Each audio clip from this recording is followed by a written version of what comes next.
Active Ants, this is Mrs. Ostle, and today I thought I'd share with you my favourite story. It's called Room on the Broom.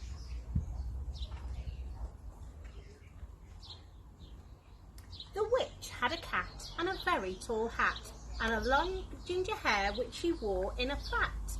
How the cat purred and how the witch grinned as they sat on their broomstick and flew through the wind.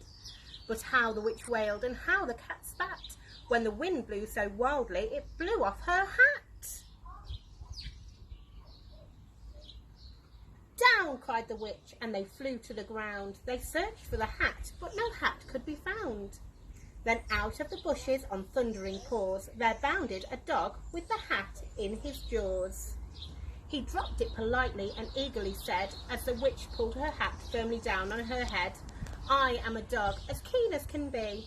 Is there room on the broom for a dog like me?" "Yes," cried the witch, and the dog clambered on. The witch tapped her broomstick, and whoosh, they were gone. Over the fields and forests they flew. The dog wagged his tail and the stormy wind blew. The witch laughed aloud and held on to her hat, but away blew the bow from her long ginger plait. "Down," cried the witch as they flew to the ground. They searched for the bow, but no bow could be found.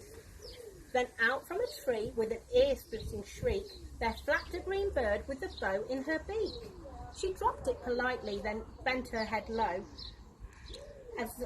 then said as the witch tied her plait in a bow, "I am a bird as green as can be. Is there room on the broom for a bird like me?"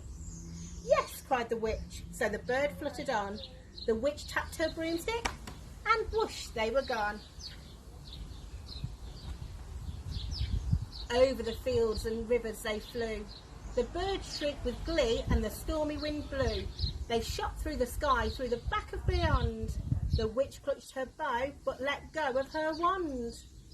"Down," cried the witch, and they flew to the ground. They searched for the wand, but no wand could be found.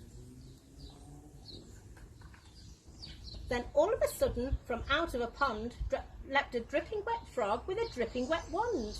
He dropped it politely, then said with a croak, as the witch dried her wand on the fold of her cloak, "I am a frog as clean as can be. Is there room on the broom for a frog like me?" "Yes," said the witch, so the frog bounded on. The witch tapped her broomstick, and whoosh, they were gone. Over the moors and mountains they flew. The frog jumped for joy, and the broom snapped in two. Down fell the cat and the dog and the frog.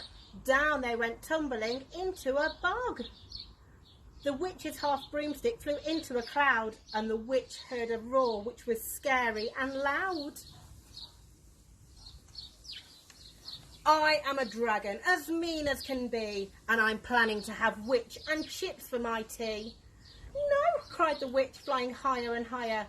The dragon flew after her, breathing out fire. "Help!" cried the witch, flying down to the ground. She looked all around, but no help could be found. The dragon grew nearer and, licking his lips, said, "Maybe this once I'll have witch without chips." But just as he planned to begin on his feast, from out of a ditch rose a horrible beast. It was tall, dark and sticky, and feathered and furred. It had 4 frightful heads, it had wings like a bird, and its terrible voice, when it started to speak, was a yowl and a growl and a croak and a shriek.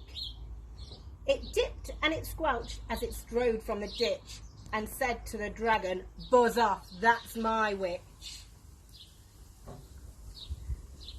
The dragon drew back and he started to shake. "I'm sorry," he spluttered, "I made a mistake. It's nice to have met you, but now I must fly," as he spread out his wings and flew off through the sky. Then down flew the bird, and down jumped the frog. Down climbed the cat, and "Phew," said the dog. "And thank you, oh thank you," the grateful witch cried. "Without you I'd be in that dragon's inside." Then she filled up her cauldron and said with a grin, "Find something, everyone, throw something in." So the frog found a lily, the cat found a cone, the bird found a twig, and the dog found a bone. They threw them all in, and the witch stirred them well, and while she was stirring, she muttered a spell. Iggity, ziggity, zaggity, zoom. Then out rose a truly magnificent broom, with seats for the witch and the cat and the dog, a nest for the bird, and a shower for the frog. Yes, cried the witch as they clambered on. The witch tapped her broomstick, and whoosh, they were gone. And that's the end of our story. Hope to see you soon, Class A. Bye.